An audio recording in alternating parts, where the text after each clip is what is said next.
2020년 12월 13일 제2627호 가톨릭 부산 대림 제3주일 자선주일 주보 오늘도 함께 읽어보시겠습니다. 한 주간 잘 보내셨습니까? 주님의 오심을 기다리며 세상과 인간을 생각하는 사회교리 주간을 보내고 이제 대림 제3주일입니다. 대림 제3주일은 우리가 주님의 사랑을 닮은 사람으로서 주님이 우리에게 오실 때 당신을 꼭 닮은 우리가 될 수 있도록 함께 마음을 모아 사랑을 실천하는 한 주간이 되기를 바랍니다. 이번 주도 주보 사진으로부터 한 주간 주보 읽어보겠습니다. 먼저 주보 사진입니다. 주보 사진은 오늘은 월평성당 정경희 요한나 자매님의 작품입니다. 뒤편에 십자가, 그리고 대림초, 그리고 평화의 상징인 비둘기를 서로 건네는 모습입니다. 비둘기는 참 신기한 존재죠. 어떤 때는 성령의 모습이었다가 또 어떤 때는 평화를 상징하는 그런 모습들. 오늘은 아무래도 자선주일이므로 사랑을 건네는 우리의 모습, 하나님의 평화와 사랑을 건네는 모습으로 우리에게 드러나 있습니다. 빨간 벽돌, 그 뒤편에 자색으로 표현되어 있는 십자가는 대림기관임을 이야기하겠지요. 전체적으로 따뜻한 느낌, 그 느낌 속에 우리가 보내는 대림 제3주일을 표현해 주신 듯 합니다. 자선의 의미에는 사랑하고 또 사랑하라는 한자의 의미가 함께 포함되어 있습니다. 그저 내가 가진 것이 있어서 남들보다 좀 낫기에 나누며 살아라 라는 말이 아니라 오히려 그것보다 더 깊이 내가 가지고 있는 모든 것들을 사랑하고 사랑하여 모든 것을 나눌 수 있는 그런 마음, 그래서 너그럽고 따뜻하고 함께 살아가는 그런 동등한 마음이 바로 이 자선의 정신일 겁니다. 주님께서 우리와 함께 하셨듯 우리는 그분을 하늘 높이 이렇게 보지만 주님은 언제나 우리와 함께 계셨고 우리와 함께 식사하고 생활하셨습니다. 그런 마음으로 주님을 기다리는 그런 한 주간이 되었으면 좋겠습니다. 따뜻한 그림, 우리 모두가 평화롭게 또 한 주간 보낼 수 있었으면 좋겠습니다. 요한나 자매님 감사합니다. 이번 주 강론 함께 보시겠습니다. 대림은 자선과 회개의 삶. 오늘 강론을 들려주실 신부님은 금정성당의 주임 신부님이십니다. 주영돈 토마스 신부님께서 우리에게 생명의 말씀 전해 주시겠습니다. 지하철 정전역에 내리면 바로 옆에 있는 금정성당입니다. 신부님 반가운 말씀 함께 듣겠습니다. 오늘은 기쁨 주일이며 자선 주일입니다. 기쁨과 사랑을 함께 나누는 주일입니다. 올 한 해는 미사 참례를 온전히 할 수 없었지만 코로나19로 고통받는 이들과 나눔을 실천할 기회는 많았습니다. 힘든 이웃을 생각하고 나누는 삶이란 하느님께서 보시기에 참 아름다울 것입니다. 사실 우리는 1년 동안 나눔의 주일을 많이 보냅니다. 구체적으로 해외 원조 주일, 사순헌금과 가난한 이를 위한 단식과 봉헌, 헌미헌금, 연중 제32주일인 가난한 이를 위한 주일, 오늘 대림 제3주일인 자선주일입니다. 이런 여러 기회에 우리는 가난한 이를 기억하고 이들을 위해 자신의 것을 봉헌하면서 살아갑니다. 왜 이렇게 많은 주일에 가난한 이를 기억하는가? 그 이유는 마테오복음 25장의 최후의 심판의 기준에서 찾아볼 수 있습니다. 굶주린 자, 목마른 자, 나그네, 헐벗은 자, 병든 자, 감옥에 갇힌 자를 돕는 것이 우리 구원의 기준이 되기 때문입니다. 주님이 원하시는 일이며 우리가 받게 될 최후의 심판의 기준이 됩니다. 아기 예수님의 오심을 준비하는 대림의 기간에 이웃을 돌보는 일은 주님의 길을 준비하는 삶입니다. 오늘 이사야 예언자는 주님의 오심을 어떻게 준비해야 하는지 선포합니다. 주님의 오심을 준비하는 회개는 내 주위의 사람을 돌보는 일을 시작하는 삶입니다. 회개 삶입니다. 주님은 우리를 보고 계십니다.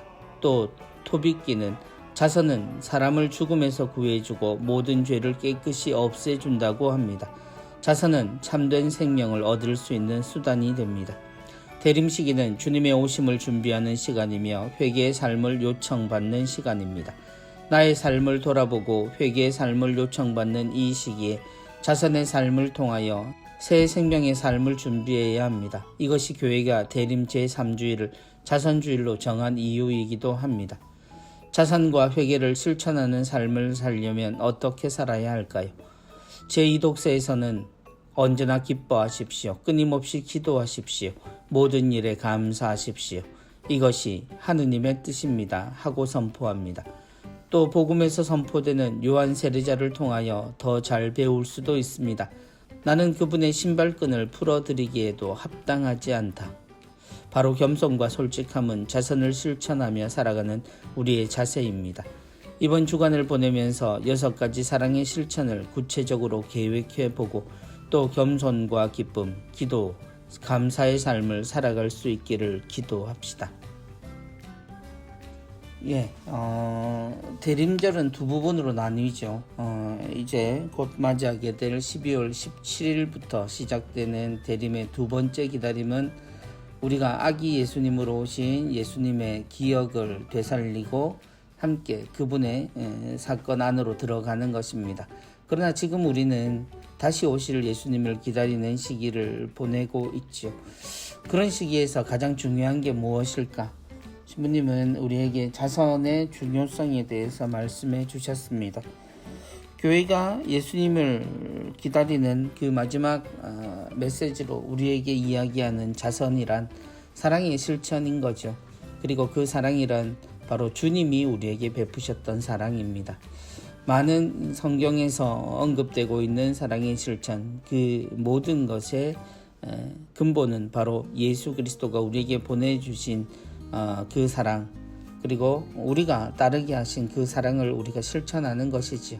그래서 우리는 심판에 있어서 죄가 아님 무죄함을 이야기하지만 사실 주님의 심판 기준은 바로 이 자선, 사랑에 있음을 우리 모두는 기억해야 할 것입니다. 대림이 깊어가고 성탄이 다가옵니다. 우리에겐 여전히 근심이 많지만 그럼에도 불구하고 우리가 정말 기억해야 할 것은 바로 주님께서 우리에게 바라신 딱 하나, 사랑을 실천하는 것일 겁니다. 모두가 같은 마음으로 주님을 기다리며 우리의 삶의 자리를 따뜻하게 또 사랑으로 넘쳐나게 만들었으면 좋겠습니다. 심리 말씀 감사합니다. 이번 주 운전 한입입니다. 붕어빵 하나가 이렇게 반갑게 그려져 있습니다. 붕어빵 고해성사라는 것이 제목이네요. 붕어빵인데 붕어가 없다. 고해성사인데 고해가 없다. 핑계 대느라, 핑계 찾느라, 고해 아닌 고해 같은 고해. 그러나 안고 없는 붕어빵은 없다. 은총 없는 고해성사는 없다. 이 글은 남산성당 조강현 가밀라 자매님께서 2020년 짧은 묵상시 공모전에서 입선하신 내용이고요. 재미있는 글과 그림, 캘리그라피는 손보영 카타리나 자매님의 작품입니다. 사제로 20년을 지내면서 고해성사를 하다 보면 이 글 그대로의 모습들이 자주 보입니다.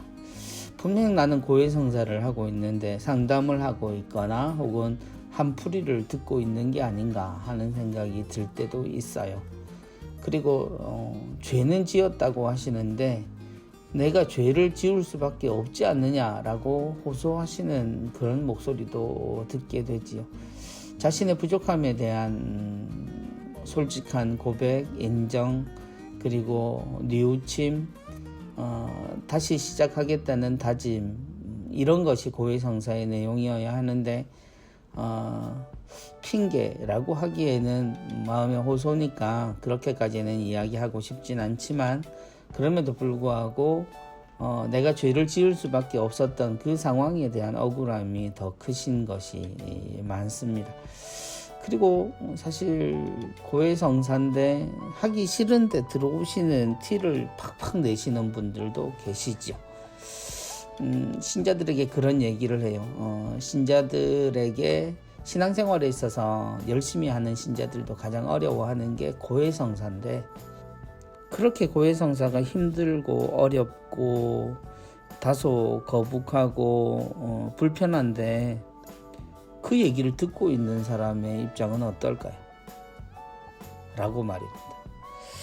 고해서 너머로 신자가 들어오는 문고리에 그 소리가 들리면 저는 가끔 이미 죄가 용서되었음을 느낄 때가 있습니다.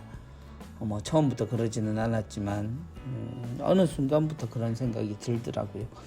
용서하고 기다리시는 하느님을 느끼게 되는 거죠. 그리고 그 안에서 일어나는 많은 이야기들, 그건 누가 기억을 하고 기억하지 않아도 이미 용서 속에 들어가 있는 그런 내용들입니다. 재미있는 글로 표현을 해 주셨어요. 안고 없는 붕어빵은 없다. 은총 없는 고해성사는 없다. 그렇습니다. 여러분의 이야기와 여러분이 고해소의 문을 여는 순간 하느님의 사랑은 언제나 준비되어 있습니다. 사제의 목소리로 들리는 건 그냥 목소리로만 들으세요. 주님께서 여러분에게 용서하시고, 사제도 그러므로 성부, 성자, 성령의 이름으로 죄를 용서하는 것, 그것뿐입니다. 그러므로 고해성사는 온전히 하느님의 사랑과 또 여러분이 하느님 앞에 함께하는 모습, 그 자체로 가장 거룩하고 아름다운 모습일 겁니다. 올해 성탄 판공성사는 본당별로 개별적으로 이루어지게 되지요. 서둘러 되도록이면 서둘러 성사를 먼저 보시고 기쁜 마음으로 대림절 보내시면 좋겠습니다. 재밌는 그림과 또 글 모두 감사합니다. 이번 주 부산 가톨릭 평화방송 내용입니다.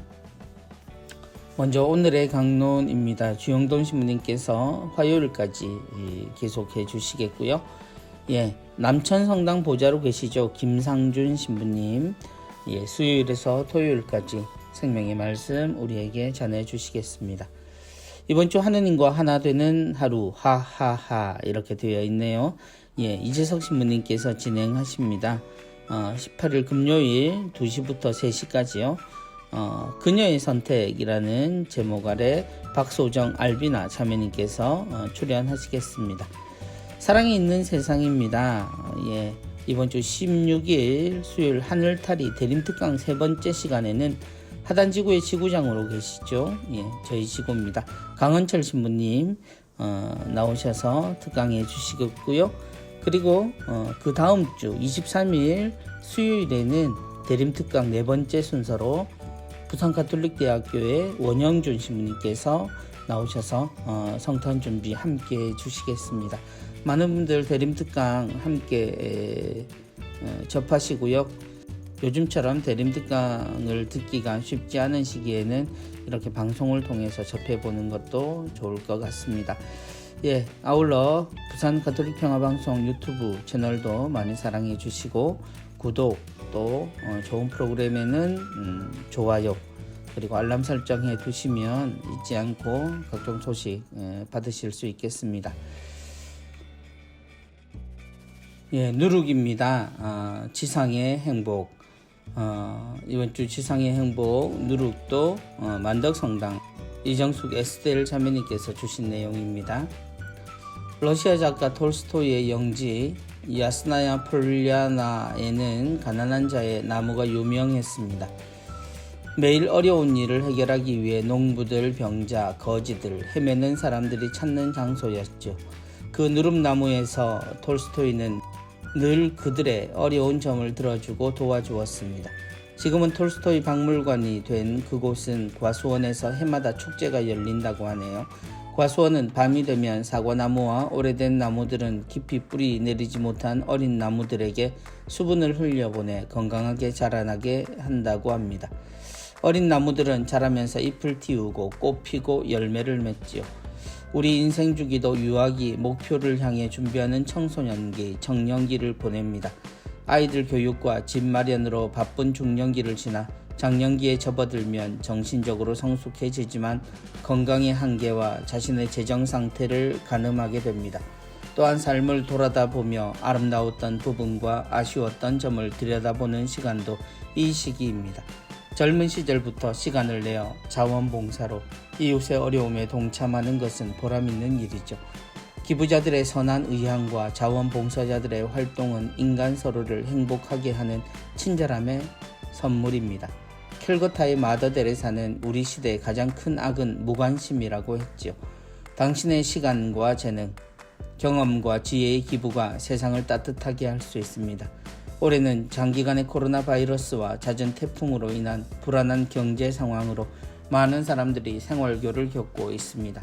하지만 이런 극심한 재난 속에서도 어려운 이들에게 도움의 손길이 계속 이어지고 있는 것은 사람과 사람은 사랑으로 맺어져 있음을 알려줍니다. 우리는 누구나 이웃에게 나눠줄 무엇인가를 가지고 있다고 합니다. 이를 기억하여 자신의 능력에 맞는 희망 나눔을 하면 어떨까요? 자선의 개념은 대부분 종교에서 발견되고 기부를 의무화하며 인간 행동의 기본이라 합니다. 세계적인 자선가 빌 게이츠는 모든 사람의 삶은 동등하게 가치가 있으며 중요하다고 말합니다. 자선 활동을 통해 나누는 이나 받는 이 모두가 보다 나은 삶으로 변화되면 좋은 경험입니다. 소소한 나눔도 큰 기부도 모두를 행복하게 합니다. 하느님의 자비와 연민의 사랑에 동행하는 작은 빛이 되어 봅시다. 주님께서 물으십니다. 너는 나를 사랑하느냐? 내 어린 양들을 잘 돌보아라. 자선주일에 우리가 듣게 되는 모든 말씀들, 그 자선의 초점이 모여 있습니다. 톨스토이에 대한 이런 이야기는 저도 처음 접하는 내용입니다. 그곳에 있는 과수원의 이야기는 또 새로운 가르침이 됩니다. 말씀하신 대로 많은 종교들, 거의 모든 종교들에서는 선한 일에 대한 강조를 하고 있습니다.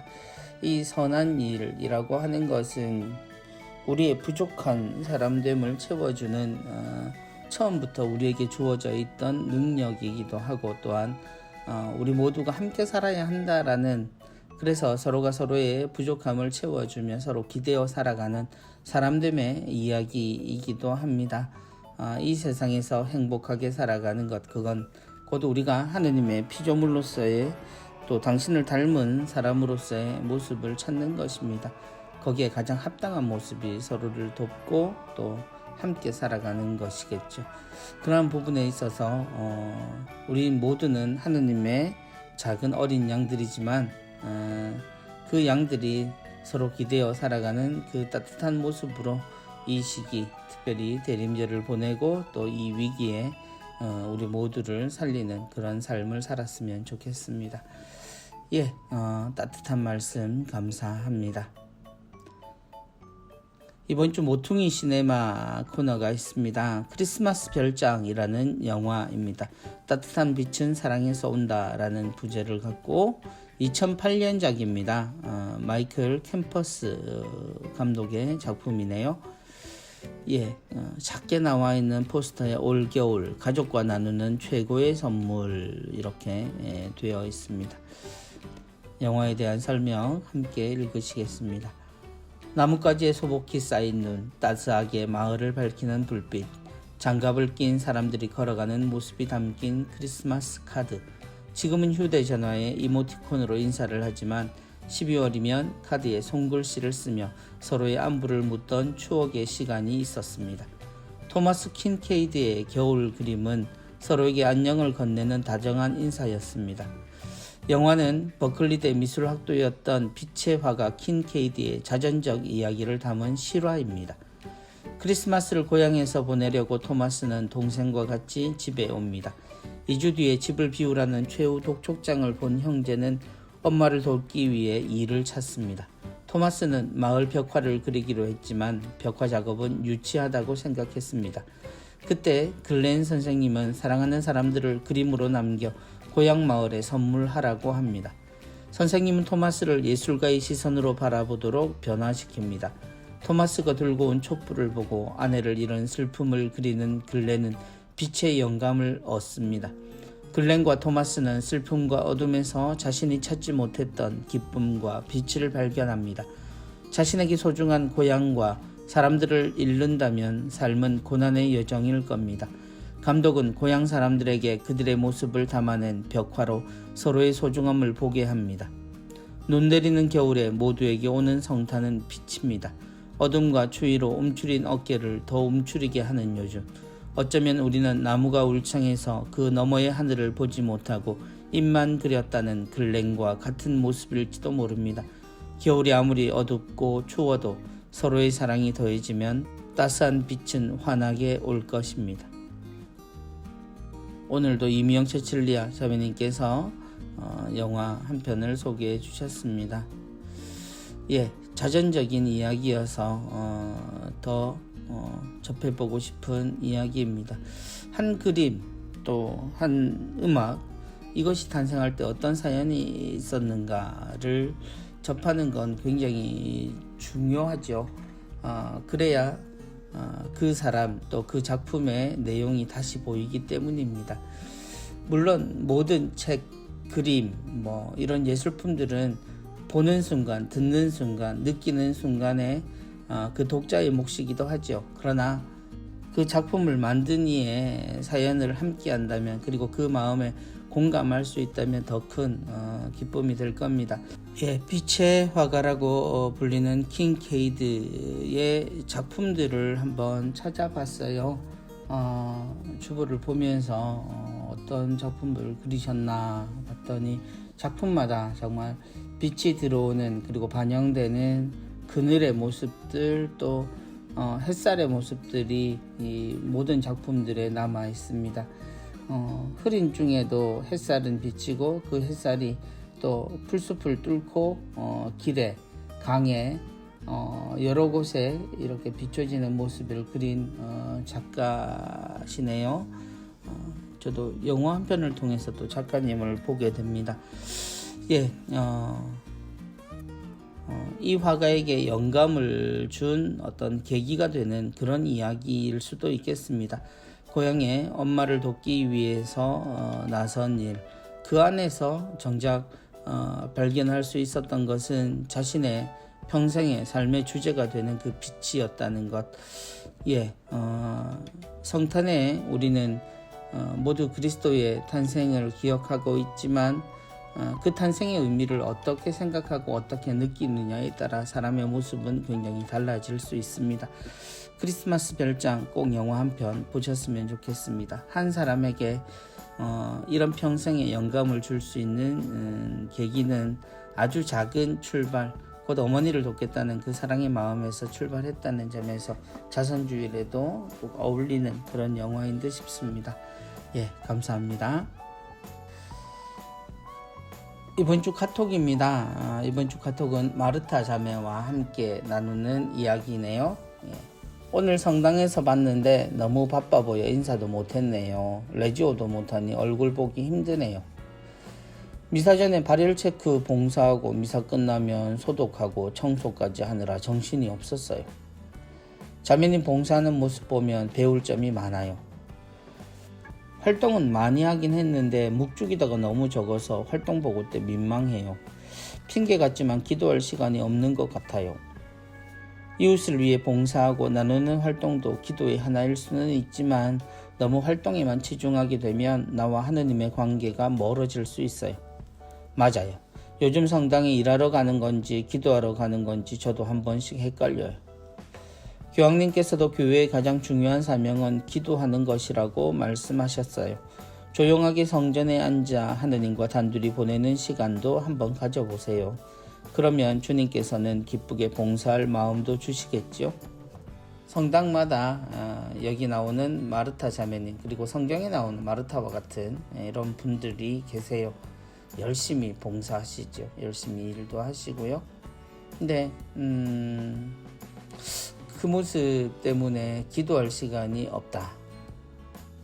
우리에게 주님 앞에서 조용히 머물러 있는 시간 필요합니다. 그리고 주님의 말씀에 귀를 기울이는 시간도 우리에겐 필요하지요. 사실 그것이 근본이면 더더욱 좋은 거고요. 그런데 우리의 활동과 기도가 이렇게 구분되지는 않는 것 같아요. 왜냐하면 우리는 모든 것이 하느님의 자녀이기 때문이죠. 오히려 우리는 하느님께 기도하는 마음으로 그 자체가 기도도 아니다를 넘어서 기도하는 사람으로서 활동할 수 있으면 어떨까요? 그러니까 기도할 시간을 보내고 또한 활동도 열심히 하고가 아니라 언제나 하느님 마음을 찾고 하느님께 이야기를 건네는 사람으로서 이런 활동을 한다면 더 좋을 것 같다라는 생각이 드네요. 하던 일을 멈추고 기도하는 것, 그리고 기도부터 하고 모든 일을 하는 것, 뭐 다 좋은 이야기지만 기본적으로 우리는 기도나 활동으로 하느님 앞에서의 모습이 나누어지지는 않는다는 것, 그런 점에서는 좀 안심하시고 기도하는 시간도 즐겁게 시간을 내어보시고 또 활동도 즐겁게 하는 그런 우리가 되었으면 합니다. 어떤 것도 다 소중하니까요. 이번 주 한마음 한몸은 지석이의 꿈, 지석이의 이야기를 우리에게 들려주실 모양입니다. 사회사목국의 사연 함께 듣겠습니다. 지석이는 잘 웃지 않습니다. 지석이가 활짝 웃는 때는 태권도를 배울 때입니다. 태권도장에서는 모자를 벗지 않아도 되니까요. 지석이는 친할머니, 아버지와 함께 살고 있습니다. 지석이가 태어난 지 몇 달 안 되어 어머니는 집을 나가버렸고 그 무렵 아버지는 사업 실패로 많은 빚을 지게 되었습니다. 늦은 밤까지 일하는 아버지를 대신하여 지석이는 할머니의 손에 키워졌습니다. 7살이 되던 어느 날 지석이는 엄마를 찾았습니다. 무슨 힘든 일이 있었는지 엄마가 몹시 그리웠던 모양입니다. 그 순간 당황한 할머니는 가출했다고 차마 말할 수 없어 많이 아파서 하늘나라로 갔어 라고 둘러대었습니다. 그 이후 얼마 지나지 않아 할머니는 손자 옆 머리카락이 동전 크기만큼 빠진 것을 보고 놀다가 다쳐서인 줄로만 알았습니다. 하지만 갈수록 부위가 점점 넓어졌습니다. 놀란 마음에 손자를 데리고 병원에 간 할머니는 소아 원형탈모라는 청천벽력과 같은 진단에 절망하였습니다. 극심한 불안과 스트레스가 원인이었습니다. 엄마처럼 아빠, 할머니도 내 곁을 떠날까봐 너무 무서워요. 어린 지석이가 의사선생님과 상담 중에 했던 말입니다. 마음 다칠까 염려해서 했던 그 한마디가 아이를 이토록 힘들게 할 줄은 몰랐습니다. 5년의 시간이 흐른 지금 지석이는 머리카락이 다 빠져 모자가 없으면 야외활동을 하기가 힘듭니다. 철없는 친구들로부터 대머리, 외계인이라고 놀림받으며 외롭게 학교 생활을 하고 있습니다. 이러한 주위 환경 때문인지 ADHD 증상으로까지 이어졌습니다. 할머니는 이 모든 게 본인 탓인 것 같아 괴롭습니다. 새학년이 시작되면 담임 선생님에게 손자의 상태를 설명하고 놀림받지 않도록 부탁하는 것이 연례 행사입니다. 치료를 제때 받게 하고 가발도 사주고 싶지만 매달 수십만 원이 넘는 치료비는 큰 부담이 됩니다. 일용직을 하는 아버지는 코로나19의 장기화로 일거리가 거의 없어 치료비 마련을 위해 식비와 생활비마저 줄여야 하는 현실 앞에서 좌절합니다. 그나마 참으로 다행스러운 것은 지석이가 아직 어리기에 꾸준한 치료를 받는다면 회복이 가능하다는 것입니다. 오늘도 태권도장을 다녀온 지석이는 나 머리카락만 자라면 어디서든 신나게 놀 수 있을 것 같아 라며 해맑게 웃습니다. 교우님들의 따스한 사랑이 지석이와 그 가정의 희망의 빛이 되기를 바랍니다. 사춘기의 나이를 지나가고 있는 지석이입니다. 어릴 때 할머니의 말과 함께 시작된 극심한 불안과 스트레스, 어쩌면 그 시작은 할머니의 말 때문이 아니라 어머니가 보고 싶었던 그 마음에서부터 시작되었는지도 모르지요. 가장 소중한 성장기에 고통을 앓고 있는 손주를 위해서 걱정하고 자기 탓인 듯 이렇게 생활하신 할머니의 마음의 아픔도 느껴집니다. 또한 가족을 건사하기 위해서 땀 흘려 일하고 또 자신의 이 어려운 상황을 자신의 온전한 부족함으로 품어 안고 노력하는 아버지의 수고도 보입니다.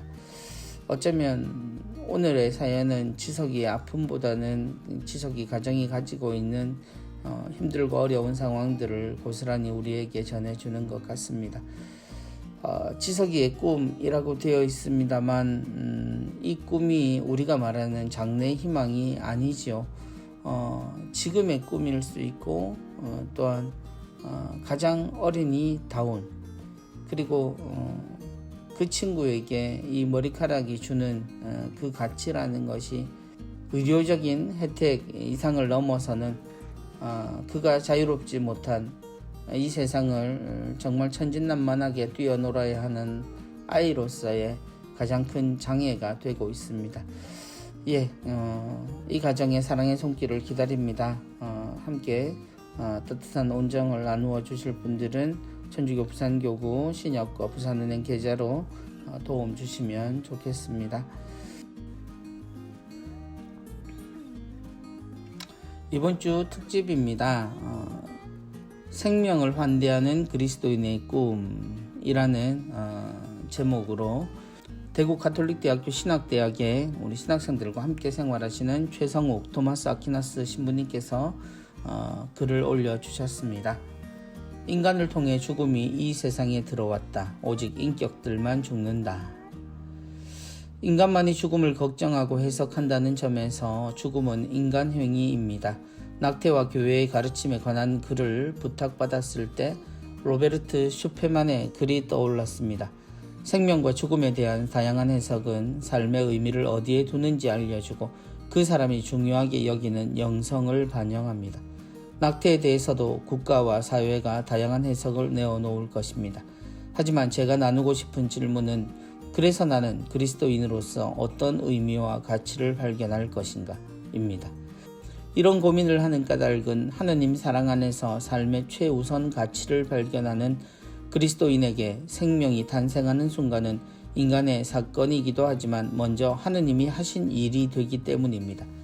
아킬레 음벤베는 죽음 권력의 메커니즘이 작용하는 원리를 시신정치라고 불렀습니다. 죽음 권력은 타인의 신체와 생명을 처분 가능한 상태로 만들고 싶어 합니다. 이런 사회에서 주권은 누가 처분 가능한 대상인지 아닌지를 결정하는 능력입니다. 마치 없는 인간처럼 취급되는 우리 사회의 청년 실업자, 계약직, 노동자, 실직자, 이주 노동자의 모습은 낙태 담론에서 태아가 처한 상황과 다르지 않습니다. 처분 가능한 인간을 골라내는 데 익숙하고 한 아이의 탄생을 과도한 비용의 문제로 다루거나 어른들의 실수니까 먼저 제거해도 되는 대상으로 다루는 모습은 시신정치에 익숙한 모습이기 때문입니다. 그러나 죽음 앞에 버려져도 되는 인간은 없습니다. 우리 사회의 낙태 담론의 중심에는 여성의 자기결정권 논쟁이 있습니다. 이러한 해석에는 생명과 죽음의 순간을 선택과 권리의 문제로 다루려는 시각이 숨어 있습니다. 하지만 그리스도인의 꿈은 하느님을 만나는 자리로 생명 탄생의 순간을 먼저 생각합니다. 나아가 낙태를 경험한 여성들을 교회는 염려합니다. 고통스러운 결정의 상처를 마음 깊이 담고 있는 많은 여성을 만났습니다. 라고 고백하는 프란치스코 교황님의 서한을 소개하고 싶은 이유입니다. 어려운 결정을 하고 무거운 마음으로 살아가는 분들을 환대하는 신앙 공동체 사명을 같이 실천하고 싶기 때문입니다. 새로운 생명을 환대하지 못하는 현실을 안타까워하면서도 환대의 덕을 실천하는 그리스도교 공동체를 통해 이루고자 하시는 하느님의 꿈이 우리 사회 안에 피어나기를 희망합니다.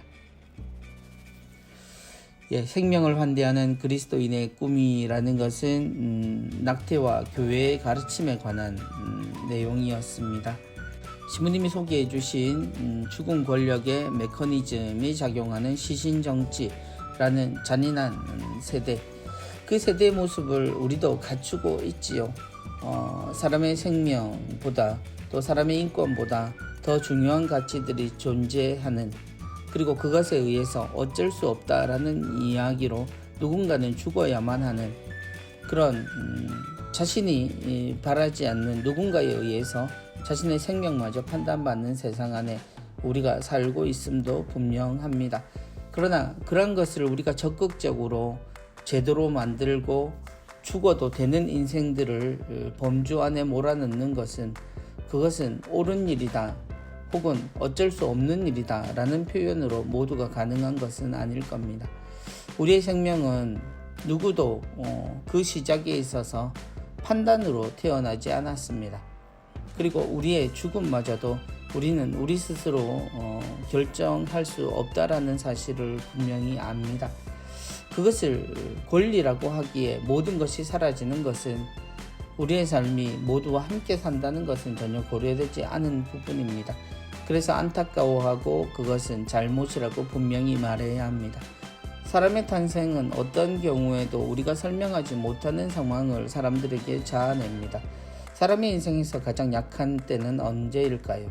사람의 인생에서 가장 무능하고 무지했던 때, 바로 그때가 탄생의 때입니다. 그러나 그때 우리는 세상에서 겪어보지 못할 환대를 받습니다. 누구도 우리의 상태에 조금이라도 흠이 있을까봐, 상처가 날까봐, 배고플까봐, 아플까봐 모든 관심을 기울입니다. 아무것도 아닌 어떤 특징도 보여주지 않는 이에게 최선을 다해 희망을 심고 그의 이름을 새겨줍니다. 이러한 모습들이 바로 생명에 대해서 우리도 모르게 하느님을 닮아 있는 모습들입니다. 사랑하는 사람의 모습은 무엇일까? 세상에서 많은 위인들을 찾고 삶의 모델들을 찾지만 사실 우리 모두는 그러한 위인들에 의해 태어났고 그런 사랑을 받으며 지금에 와 있는 겁니다. 우리의 탄생이 그러하다면 그의 출발이 우리가 원하지 않는 상황에서 이루어졌다 하더라도 그 생명을 대함은 분명히 그 원인에서 찾아야 할 게 아니라 그 생명 자체에 대한 존중에서 우리가 생각을 시작하고 내용을 정해야 할 겁니다. 자선주일, 우리가 누군가를 도와야 한다라는 것도 나의 소중한 마음이나 나의 정을 생각하는 게 아니라 모든 사람은 그렇게 소중하고 사랑스러운 존재라는 사실에서부터 이 모든 것들을 시작해야 되지 않을까요? 신부님의 말씀 몇 번씩 함께 읽으면서 지금 우리가 처해 있는 상황, 그 상황에서도 우리가 그리스도인으로서 지켜야 할 도리들을 생각했으면 좋겠습니다. 신부님 말씀 감사합니다. 이번 주 코로나19 극복을 위한 사랑의 자선금 모금 내역 나와 있습니다. 계속 이어지는 우리의 사랑의 행동들, 또 새로운 신앙과 말씀의 해를 기해서 계속 되고자 합니다. 여러분들 많이 참여해 주시기 바라고요. 가톨릭 부산 주보 표지 및 콘텐츠 작품 모집 이번 주에도 안내 나와 있습니다. 많은 분들이 함께 참여하셔서 각 작품들로 주보를 꾸미고 또 한 주간의 풍성한 하느님의 은총을 나누셨으면 좋겠습니다. 이번 주 교구 소식입니다. 레지오 마리아 50년 영공상 시상 큰 소식 나와 있습니다. 지난 11월 8일 다대성당에서 레지오 마리아 영공상 시상식이 있었습니다. 10년, 25년, 35년, 50년입니다. 특별히 이번 시상에서 장종선 예로니모 씨가 50년 근속상을 받으셨습니다. 우리 교구 첫 청년 레지오 단원으로 시작해서 현재까지 활동하고 계시는 장종선 예로니모 씨는 성모님의 은총 안에서 지금껏 활동할 수 있었던 것 같다. 성모님이 가르쳐 주신 기도를 가정에서 열심히 바쳐 어려운 이 시기를 이겨내자고 소감을 밝히셨네요. 축하드립니다. 양산성당에서는 비대면 신앙 활동에 활력을 불어넣어 해서 태블릿 PC를 증정했다라는 소식 들어와 있습니다. 코로나19 재확산으로 비대면 신앙 활동의 중요성이 높아지고 있습니다. 이에 양산성당에서는 비대면 신앙 활동의 증진과 활성화를 위해서 바다의 별 소년 프레스티움 전 단원들에게 화상 레지오 주회합을 위해 태블릿 PC 11대를 증정하셨다고요. 이 소식을 우리 본당 친구들이 들을까봐 아주 무서워집니다만, 그럼에도 지금 시기에 우리 본당 레지오 단원들도 그렇고 소년 레지오도 지금 카톡을 통해서 레지오 회합을 하고 있는데요. 새로운 문화를 이용한 비대면 신앙 활동 이러한 노력들이 모두에게 전해지기를 바랍니다. 진해성당에서는 구유경연대회를 하셨다고 합니다.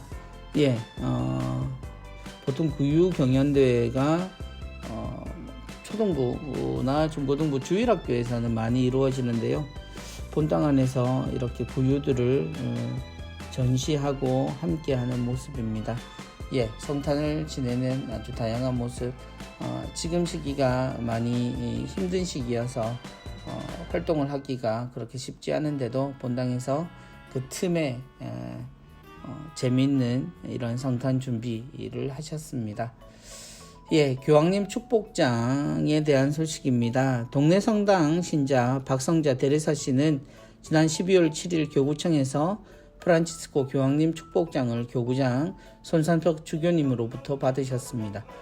오랫동안 우리 교구 발전과 이웃 사랑을 위해 물심양면으로 기여한 데레사 씨에게 감사의 뜻으로 특별히 축복장을 수여하게 되었다고요. 축하드리고요. 감사합니다. 저녁마다 함께하고 계시죠. 한반도 평화를 위한 밤 9시에 주모경 바치기.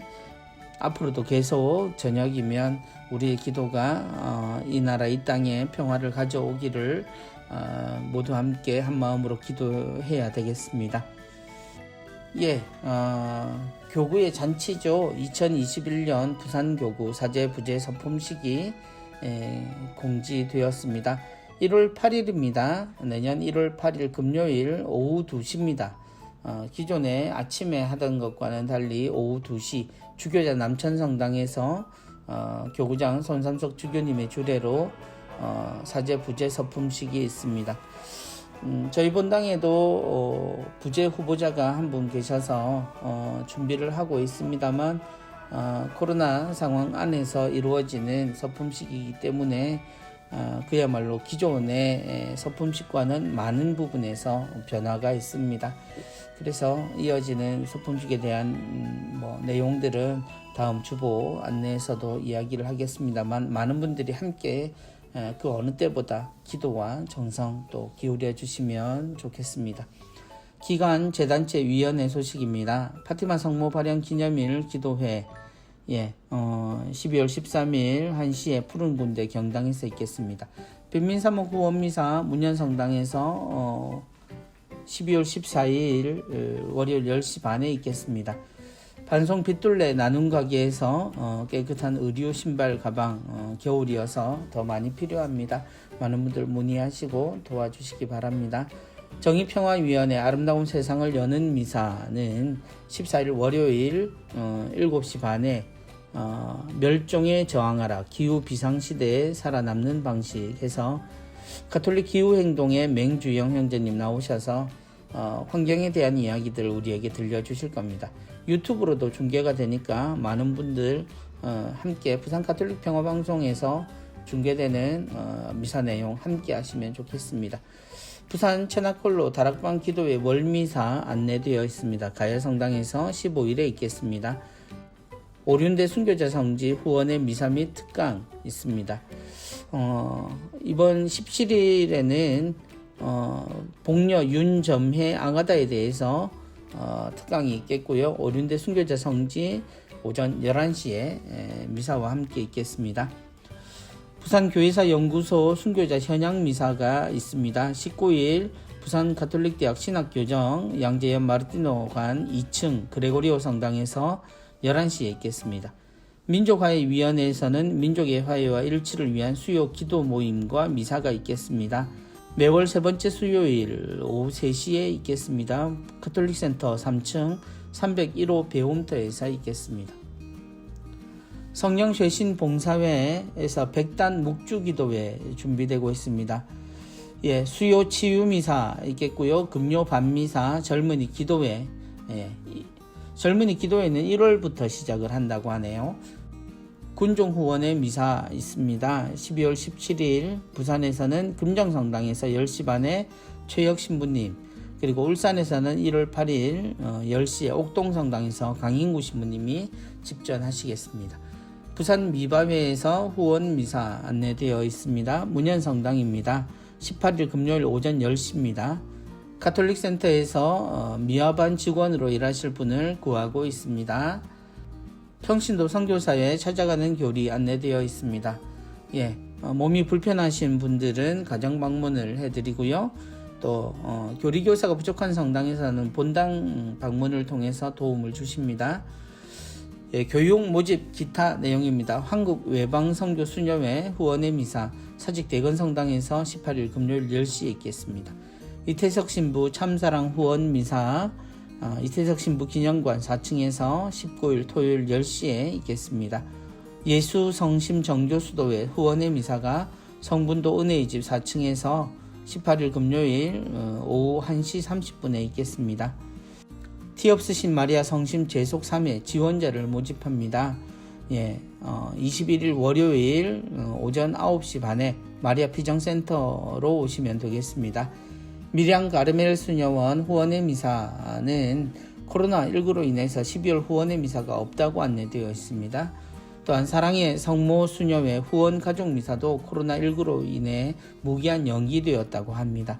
신구약 성경 완독 피정 안내되어 있습니다. 횡성 도미니코 피정의 집에서 있습니다. 제주 면영의 집 피정 한국 순교 복자 성직 수도회에서 하시죠. 내용 확인하시고 이용하시기 바랍니다. 2021년 가톨릭 교리신학원 통신 우편 신학과정 안내되어 있습니다. 세례받은 평신도와 수도자 만 18세 이상 학력 제한은 없고요. 가톨릭 신학 26과목에 대한 내용입니다. 많은 분들 함께 하시면 좋겠습니다. 바오로 딸에서 성경학교 학생을 모집합니다. 과정은 입문, 중급, 성바오로 신학 영성중 선택하실 수 있고요. 우편과 이러닝, 곧 동영상 강의를 통해서 공부를 하게 됩니다. 행복나눔 심리상담센터 소개되어 있습니다. 행복나눔의 전화상담 번호와 내방상담에 대해서도 안내되어 있으니까 필요하신 분들 이용하시기 바랍니다. 이번 주에도 수도회 성소 모임 및 피정 안내되어 있습니다.